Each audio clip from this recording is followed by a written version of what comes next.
ಸ್ಯಾಂಡಲ್ವುಡ್ನಲ್ಲೀಗ UI cinema fever ಜೋರಾಗಿದೆ.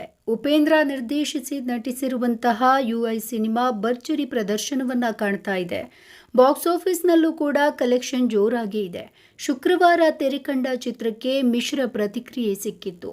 ಆದರೂ ಕೂಡ cinema ಪ್ರೇಕ್ಷಕರನ್ನ ಸೆಳೆಯುವಲ್ಲಿ success ಅನ್ನ ಕಂಡಿದೆ. ದೊಡ್ಡ ಮಟ್ಟದಲ್ಲಿ ಪ್ರಚಾರ ಮಾಡದೇ ಇದ್ರೂ ಕೂಡ ಚಿತ್ರಕ್ಕೆ ಒಳ್ಳೆ ಓಪನಿಂಗ್ ಸಿಕ್ತು.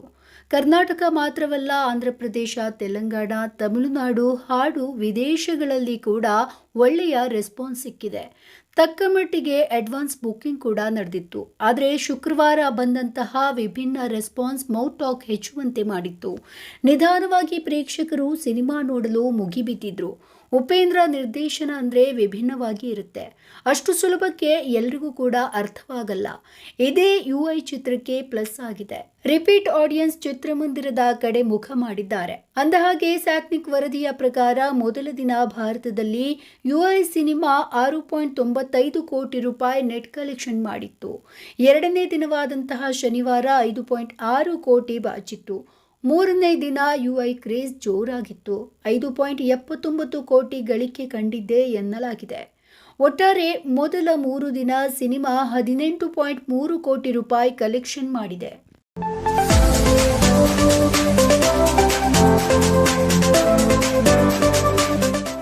ನಟ ದರ್ಶನ್ ಅವರು ಬಳ್ಳಾರಿಯಿಂದ ಮಧ್ಯಂತರ ಜಾಮೀನಿನ ಮೇಲೆ ರಿಲೀಸ್ ಆಗಿ ಸೀದಾ ಬೆಂಗಳೂರಿನ ಬಿಜಿಎಸ್ ಆಸ್ಪತ್ರೆಗೆ ದಾಖಲಾಗಿದ್ರು. ಸುಮಾರು 1.5 ತಿಂಗಳು ಆಸ್ಪತ್ರೆಯಲ್ಲಿ ಚಿಕಿತ್ಸೆಯನ್ನ ಪಡಿತಾ ಇದ್ದ ದರ್ಶನ್ ಲಕ್ಷ ಲೆಕ್ಕದಲ್ಲಿ ಬಿಲ್ಲನ್ನು ಪಾವತಿ ಮಾಡಿದ್ದಾರೆ ಎನ್ನಲಾಗಿದೆ. ಬೆನ್ನು ನೋವು ತೀವ್ರಗೊಂಡಿದ್ರಿಂದ ದರ್ಶನ್ಗೆ ಚಿಕಿತ್ಸೆ ಅನಿವಾರ್ಯ ಇದೆ ಅಂತ ಹೇಳಿದ್ರಿಂದ ಬಿಜಿಎಸ್ ಆಸ್ಪತ್ರೆಗೆ ದಾಖಲಾಗಿದ್ರು. ಬಳ್ಳಾರಿ ಜೈಲಿನಿಂದ ಮಧ್ಯಂತರ ಜಾಮೀನು ಸಿಕ್ಕಿದ ದಿನದಿಂದ ರೆಗ್ಯುಲರ್ ಜಾಮೀನು ಸಿಗುವವರೆಗೂ ಕೂಡ ಸುಮಾರು 5 ವಾರಗಳ ಕಾಲ ಬಿಜಿಎಸ್ ಆಸ್ಪತ್ರೆಯಲ್ಲಿ ಚಿಕಿತ್ಸೆಯನ್ನ ಪಡೆಯಲಾಗ್ತಾ ಇತ್ತು. ಇದರ ವೆಚ್ಚ ಎಷ್ಟು ಅನ್ನೋದು ಇದೀಗ ರಿವೀಲ್ ಆಗಿದೆ. ಇತ್ತೀಚೆಗಷ್ಟೇ ರಿಲೀಸ್ ಆಗಿರುವ ದರ್ಶನ್ ಸುಮಾರು 7 ವಾರಗಳ ಕಾಲ ಆಸ್ಪತ್ರೆಯಲ್ಲಿ ಚಿಕಿತ್ಸೆಯನ್ನ ಪಡಿತಾ ಇದ್ರು. ಇದರ ವೆಚ್ಚ ಸುಮಾರು 17 ಲಕ್ಷ ರೂಪಾಯಿಯನ್ನ ಅವರು ಪಾವತಿ ಮಾಡಿದ್ರು ಅಂತ ವರದಿಯಾಗಿದೆ.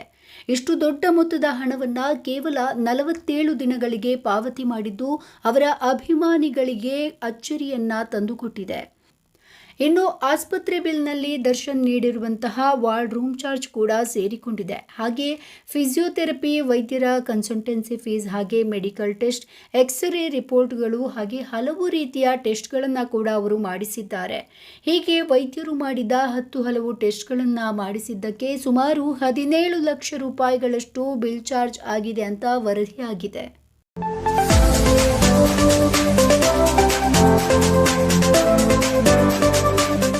ಚಿತ್ರದುರ್ಗದ ರೇಣುಕಾಸ್ವಾಮಿ ಕೊಲೆ ಪ್ರಕರಣದಲ್ಲಿ ಜೈಲು ಸೇರಿ ಜಾಮೀನಿನ ಮೇಲೆ ಬಿಡುಗಡೆಯಾಗಿರುವ ನಟ ದರ್ಶನ್ ಅವರು 6 ತಿಂಗಳ ಬಳಿಕ ಶುಕ್ರವಾರ ಮೈಸೂರಿಗೆ ಆಗಮಿಸಿ ತಮ್ಮ ಫಾರ್ಮ್ ಹೌಸ್ನಲ್ಲಿ ವಾಸ್ತವ್ಯ ಹೂಡಿದ್ದಾರೆ. ರೇಣುಕಾಸ್ವಾಮಿ ಕೇಸ್ನಲ್ಲಿ ಆರೋಪಿಗಳಿಗೆ ಜೈಲಿನಿಂದ ಮುಕ್ತಿ ಸಿಕ್ಕಿದೆ. ಇದೀಗ ದರ್ಶನ್ಗೆ ತಮ್ಮ ತವರಿಗೆ ತೆರಳಲು ಅನುಮತಿ ಕೂಡ ಸಿಕ್ಕಿದೆ. ಇದರ ಬೆನ್ನಲ್ಲೇ ದಾಸ ತವರೂರಿಗೆ ಪಯಣಿಸಿದ್ದಾರೆ. ತಮ್ಮ ತೋಟದ ಮನೆಯಲ್ಲಿ ಓಡಾಡ್ತಾ ರಿಲ್ಯಾಕ್ಸ್ ಮೂಡ್ಗೆ ಜಾರಿದ್ದಾರೆ. ದರ್ಶನ್ ಅವರೊಂದಿಗೆ ತಾಯಿ ಮೀನಾ ತೂಗುದೀಪ್, ಪತ್ನಿ ವಿಜಯಲಕ್ಷ್ಮಿ, ನಟ ಧನ್ವೀರ್, ಕುಟುಂಬದ ಸದಸ್ಯರು ಹಾಗೆ ಸ್ನೇಹಿತರು ಅವರ ಜೊತೆಗಿದ್ದಾರೆ. ಮೈಸೂರಿಗೆ ಆಗಮಿಸಿರುವಂತಹ ದರ್ಶನ್ ಅಪೋಲೋ ಆಸ್ಪತ್ರೆಯಲ್ಲಿ ಚಿಕಿತ್ಸೆಯನ್ನ ಪಡೆಯಲು ತಯಾರಿಯನ್ನ ಮಾಡಿಕೊಳ್ತಾ ಇದ್ದಾರೆ ಎನ್ನಲಾಗಿದೆ. ಇನ್ನು ಯಾವುದೇ ಫೋಟೋವನ್ನ ತೆಗೆಯದಂತೆ ಫಾರ್ಮ್ ಹೌಸ್ ಗೇಟ್ಗೆ ಟಾರ್ಪಲ್ನಿಂದ ಮುಚ್ಚಲಾಗಿದೆ. ರೆಗ್ಯುಲರ್ ಬೇಲ್ ಸಿಗ್ತಾ ಇದ್ದಂತೆ ಆಸ್ಪತ್ರೆಯಿಂದ ಡಿಸ್ಚಾರ್ಜ್ ಆಗಿ ಮನೆಗೆ ಹೋಗಿದ್ದ ದರ್ಶನ್ಗೆ ಮೈಸೂರಿನ ಫಾರ್ಮ್ ಹೌಸ್ ಕಡೆ ಹೋಗಲು ತುಡಿತ ಹೆಚ್ಚಾಗಿತ್ತು.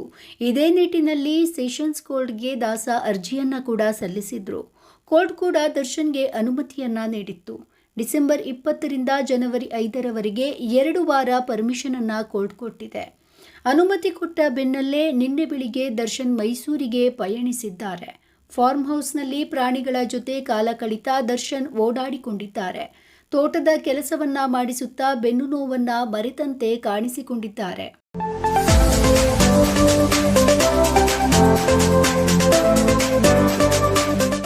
ನಟ ಡಾಲಿ ಧನಂಜಯ್ ಹಾಗೆ ಡಾಕ್ಟರ್ ಧನ್ಯತಾ ಅವರ ಮದುವೆಯು ಫೆಬ್ರವರಿ 16ರಂದು ಮೈಸೂರಿನಲ್ಲಿ ಅದ್ದೂರಿಯಾಗಿ ನಡೆಯಲಿದೆ.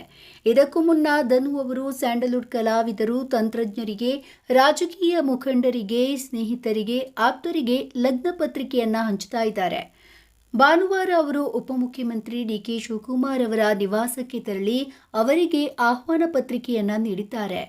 ಡಾಲಿ ಧನಂಜಯ್ ಅವರಿಂದ ಆಹ್ವಾನವನ್ನು ಸ್ವೀಕರಿಸಿದ ಡಿಕೆ ಶಿವಕುಮಾರ್ ಅವರು ಕನ್ನಡದ ಪ್ರತಿಭಾವಂತ ನಟ ಹಾಗೆ ಸಹೃದಯಿ ಡಾಲಿ ಧನಂಜಯ್ ಅವರು ನಿನ್ನೆ ನನ್ನನ್ನು ಗೃಹ ಕಚೇರಿಯಲ್ಲಿ ಭೇಟಿಯಾಗಿ ತಮ್ಮ ವಿವಾಹ ಆಮಂತ್ರಣ ಪತ್ರಿಕೆಯನ್ನ ನೀಡಿದ್ರು.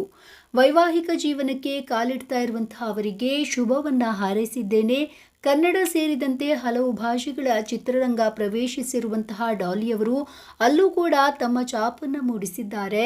ಕನ್ನಡದ ಪ್ರತಿಭಾನ್ವಿತ ನಟರೊಬ್ಬರು ಇಷ್ಟು ಎತ್ತರಕ್ಕೆ ಬೆಳೀತಾ ಇರುವಂಥದ್ದು ಖುಷಿಯ ವಿಚಾರ ಅಂತ ಡಿಕೆ ಶಿವಕುಮಾರ್ ಅವರು ಮೆಚ್ಚುಗೆಯ ಮಾತುಗಳನ್ನು ಆಡಿದ್ರು. ಇದೇ ವೇಳೆ ಡಿಕೆ ಶಿವಕುಮಾರ್ ಅವರ ಸಹೋದರ ಮಾಜಿ ಸಂಸದ ಡಿಕೆ ಸುರೇಶ್ ಅವರಿಗೂ ಕೂಡ ಮದುವೆಯ ಆಮಂತ್ರಣ ಪತ್ರಿಕೆಯನ್ನ ಧನಂಜಯ್ ನೀಡಿದ್ದಾರೆ. ಧನಂಜಯ್ ಹಾಗೂ ಧನ್ಯತಾ ಅವರು ಕೆಲ ಸಮಯದಿಂದ ಪ್ರೀತಿಯಲ್ಲಿದ್ರು. ಅನಂತರ ಕುಟುಂಬದವರ ಒಪ್ಪಿಗೆಯ ಮೇರೆಗೆ ಮದುವೆಯಾಗ್ತಾ ಇದ್ದಾರೆ. ನಟ ಧನಂಜಯ್ ಅವರಿಗೆ ಮೈಸೂರು ಅಂದ್ರೆ ತುಂಬಾ ಇಷ್ಟ. ಅವರು ಅಲ್ಲಿಯೇ ಶಿಕ್ಷಣವನ್ನ ಪಡೆದ್ರು. ಹಾಗೆ ಮೊದಲ ಕೆಲಸವನ್ನ ಅಲ್ಲಿಂದಲೇ ಆರಂಭಿಸಿದ್ರು. ಇದೀಗ ಮದುವೆಯನ್ನ ಕೂಡ ಅದೇ ಊರಿನಲ್ಲಿ ಆಗ್ತಾ ಇದ್ದಾರೆ.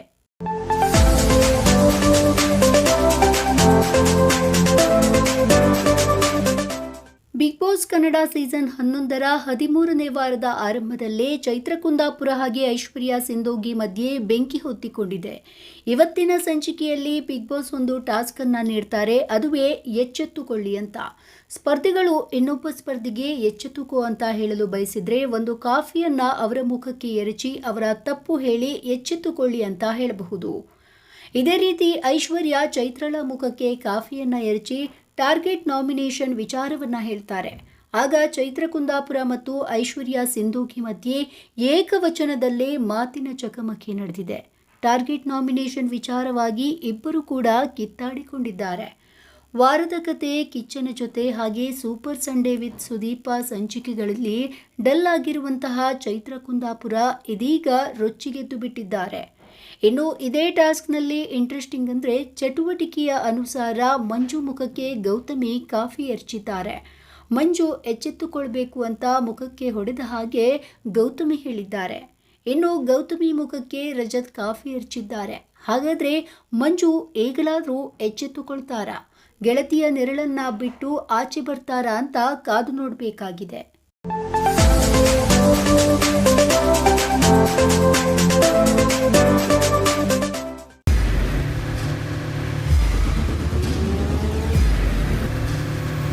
ಪ್ರಜಾಮಾರ್ಗ ನ್ಯೂಸ್, ಇದು ಜನಸಾಮಾನ್ಯರ ಧ್ವನಿ.